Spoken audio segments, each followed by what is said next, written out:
आर्णी तालुक्यात कुर्हा ते कापेश्वर फाटा रस्त्याचे काम मागील काही वर्षापासून रखडले. याचा त्रास होत असल्याने नागरिकांनी आर्णी येथील तहसील कार्यालयासमोर बेमुदत उपोषण सुरू केले.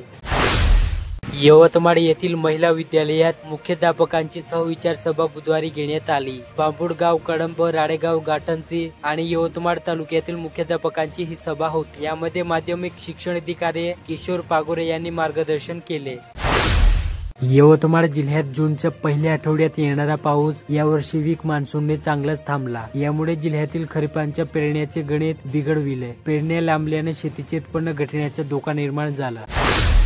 वणी तालुक्यात रविवारी केदारनाथ येथे झालेल्या हेलिकॉप्टरच्या भीषण अपघातात वणीतील ट्रान्सपोर्ट व्यावसायिक राजकुमार जयस्वाल, त्यांची पत्नी श्रद्धा जयस्वाल व मुलगी काशी जयस्वाल या तिघांच्या पार्थिवावर बुधवारी येथील मोक्षधामात अत्यंत शोकाकुल वातावरणात अंत्यसंस्कार करण्यात आले. मंगळवारी रात्री दिल्ली येथून विमानाने या तिघांचेही पार्थिव नागपुरात व तेथून बुधवारी पहाटे वणीत आणण्यात आले.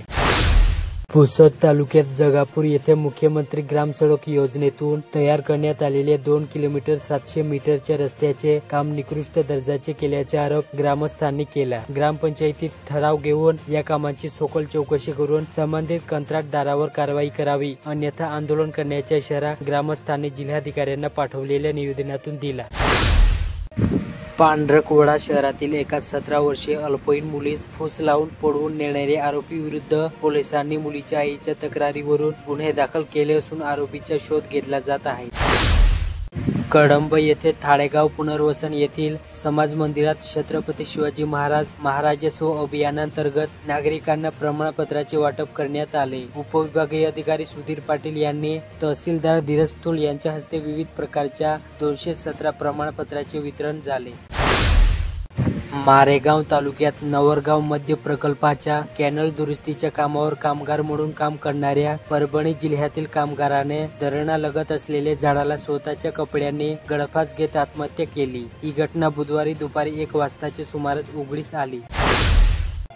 मुकुटबन येथे पावसाळ्यात साचणाऱ्या पाण्याचा निचरा करण्यासाठी मार्गच नसल्याने पावसाळ्यात ही समस्या गंभीर बनण्याची शक्यता आहे. मे व जून मध्ये झालेल्या पावसानंतर साचलेल्या पाण्याला जाण्यासाठी योग्य मार्ग मिळत नसल्याने बसस्थानक परिसराला अक्षरशः तलावाचे स्वरूप आले होते. एवढेच नव्हे तर नालीतील पाण्याने डाब मारल्यामुळे परिसरातील पाण्यामध्ये पाण्याने शिरकाव केला होता. याबाबत सार्वजनिक बांधकाम विभागाकडे तक्रारी करण्यात आल्या.